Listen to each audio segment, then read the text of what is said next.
जय हिंद दोस्तों, कैसे हैं आप सभी। मैं आशा करती हूँ आप सभी बहुत ही अच्छे होंगे और अपने एग्ज़ाम की तैयारी बहुत ही अच्छे से कर रहे होंगे।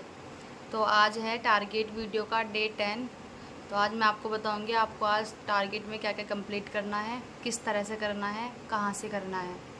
तो मैं बताती हूँ, वीडियो में बने रहिए। तो आज डे 10 का टारगेट है, हिंदी में आपको वर्णमाला करना है।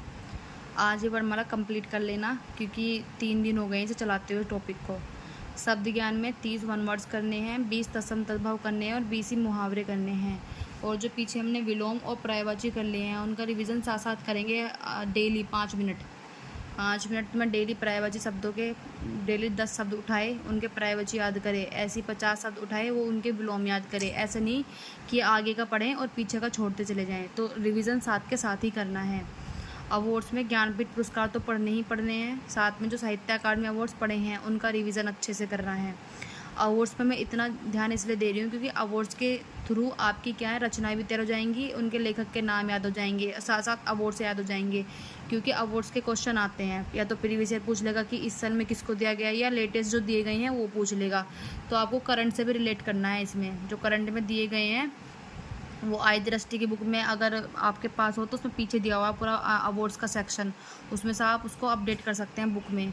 तो ये तो हो गया हिंदी में कि आपको क्या क्या करना है। प्लस अब हम देखेंगे कि हमने जितना पढ़ लिया है उसके आधार पर हम कितने क्वेश्चन अपने ठीक कर पा रहे हैं।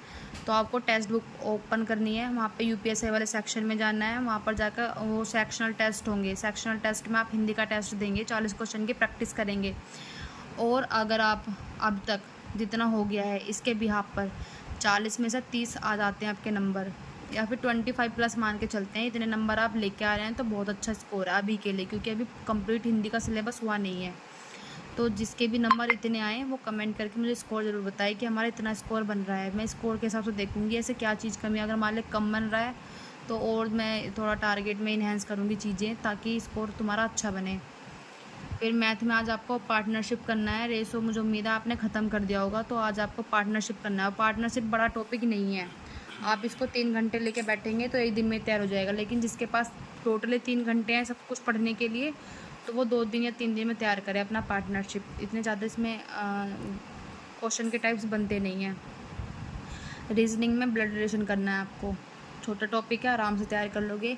और वैसे भी अगर नहीं भी पढ़ोगे तब भी इसके क्वेश्चन हो ही जाते हैं। लेकिन फिर भी देख लेना, कुछ लोग जो हैं, कुछ टीचर्स हैं, इसकी शॉर्ट ट्रिक्स भी बता देते हैं। हम तो पूरा खोल के करते हैं कि इसका ये है, इसका पिता हो गया तो इसका ये, लेकिन वो थोड़ा ट्रिक व्रिक से बता देते हैं। तो पढ़ लेना अगर आपका मन हो, लेकिन वरना तो आप इसको खुद से भी कर सकते हैं। इसके बाद जीएस में हम भाग 6 पढ़ेंगे, क्योंकि हमने कल स्टार्ट किया था भाग 6, तो आज भी भाग 6 पढ़ेंगे। आज इसको ख़त्म कर देना। विधान परिषद, विधानसभा, मंत्री परिषद उसकी, राज्य की, ये सब आज कर लेना तैयार। तो आज ख़त्म कर देना भाग 6 अच्छे से। आयोग में राजभाषा आयोग पढ़ेंगे। इसके आगे मैंने लिखा हुआ भाग 17, क्योंकि भाग 17 जो है उसके अंदर ही राजभाषा आयोग पढ़ने के लिए मिल जाता है। और 17 आप इसके साथ ही रिलेट करके पढ़ना, ठीक है। तो भाग 17 भी क्या हो जाएगा, इसके साथ साथ तैयार हो जाएगा आपका आयोग के साथ। और जो पिछले आयोग आप तैयार करते हुए चल रहे हैं, मैं अभी भी कह रही हूँ, उनकी जो है एक डायरी बना लीजिए, उसमें उसके की पॉइंट्स लिखें कि किसकी नियुक्ति कौन कर रहा है, चयन समिति कौन है, कितने सदस्य हैं, क्या टेन्योर है, ये सब जब कंपैरिजन करके पढ़ेंगे ना विभिन्न आयोगों को, तो बहुत अच्छे से याद हो जाएगा। तो डेली एक आयोग का रिविज़न करना ही करना है। और एक्ट में 1858 का एक्ट याद करना है आपको। जो पीछे जो भी एक्ट हैं वो याद करने हैं, 73 का हो गया, जो भी मैं डेली बताती हूँ उस तरह से वो एक्ट का रिवीजन करना है। मैंने आज से मूल विधि भी स्टार्ट की है। देखो वैसे मेरा मन नहीं है मूल विधि अभी स्टार्ट करने का, लेकिन बच्चे बहुत ज़्यादा परेशान है कि मूल विधि भी कराओ। लेकिन मूल विधि का देखो, मैंने जब तैयारी की ना, मैंने बिल्कुल पेपर, जैसे मुझे पता चल गया कि अगले महीने पेपर है, तब मैंने मूल विधि पढ़ी थी। क्योंकि मूल विधि ऐसा नहीं है जैसे ये है हमारे पॉलिटी, हर एग्ज़ाम के लिए हम पॉलिटी पढ़ते हैं, तो हम जब अब पढ़ेंगे तो हमें थोड़ा बहुत तो याद होगा। मूल विधि एग्ज़ाम से 1 या 1.5 महीने पहले पढ़ोगे ना तो सही रहेगा। अभी पढ़ोगे आपको बोरिंग लगेगा। जब आप कोई चीज़ बोरिंग पढ़ते हैं तो आप और चीज़ भी फिर पढ़ने से बचते हैं, फिर आपको नींद आने लगती है, सोचते हैं कि अब नहीं पढ़ेंगे, अब कल पढ़ लेंगे।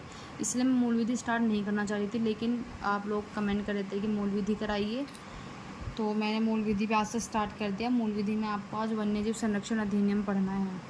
अगर आपको लगता है कि बोरिंग हो रहा है तो कल कमेंट करके ज़रूर बताना। मैं मूल विधि का कोई भी टॉपिक नहीं दूंगी अभी, क्योंकि मैं ये सोच रही थी कि अगले महीने जब 30 दिन कंप्लीट हो जाएंगे उसके बाद ही मूल विधि स्टार्ट करूँ। तो आप इस चीज़ के लिए बता देना कि अभी मूल विधि चाहते हो करना या नहीं चाहते हो।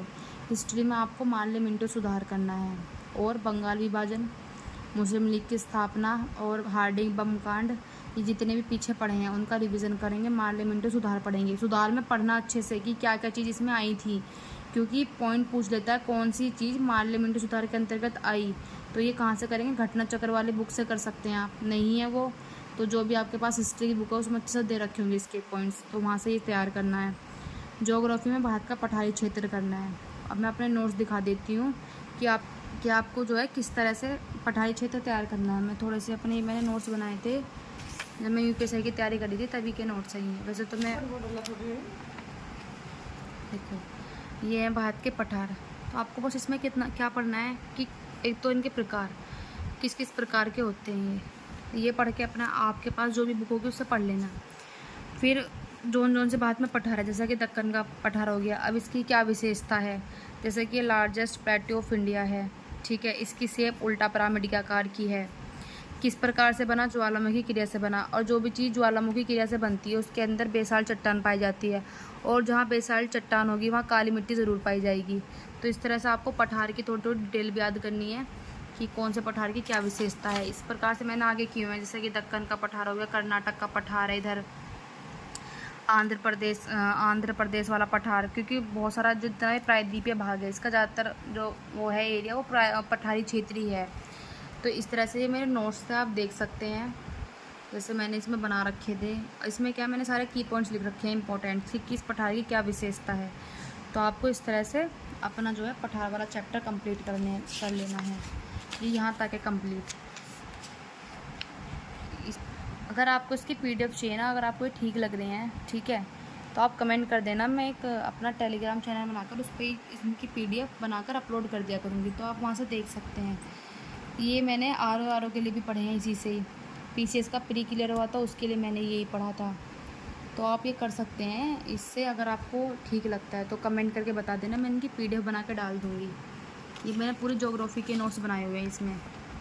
आगे मैं जो भी आगे आपको टॉपिक दूंगी उनके बताया करूँगी कि मैंने कैसे बना रखे हैं और आपको किस किस चीज़ में क्या क्या पढ़ना है। जैसे कि कल हम द्वीप पढ़ेंगे, भारत के द्वीप, तो उसमें कौन सा द्वीप को मतलब इनका क्रम और इन पर क्या क्या चीज़ स्थित है, इस तरह से ये सारी चीज़ें आपको तैयार करनी है। तो अगर आपको ये ठीक लगे तो मुझे बता देना, मैं इनकी पीडीएफ बना के भी अपलोड कर दिया करूँगी अपना एक अलग से टेलीग्राम का चैनल बना के, क्योंकि उससे अलग यूट्यूब पर तो कहीं मैं ऐसा कर नहीं पाऊँगी। तो आज का टारगेट था ये। उम्मीद करती हूँ आपका आज का टारगेट आप अच्छे से कंप्लीट करेंगे। कंप्लीट करने के बाद कमेंट करके ज़रूर बताएंगे, और वीडियो को ना थोड़ा सा लाइक भी कर दिया करो, क्योंकि मुझे भी मोटिवेशन मिल जाएगा इस चीज़ से। तो आज के लिए इतना ही। जय हिंद।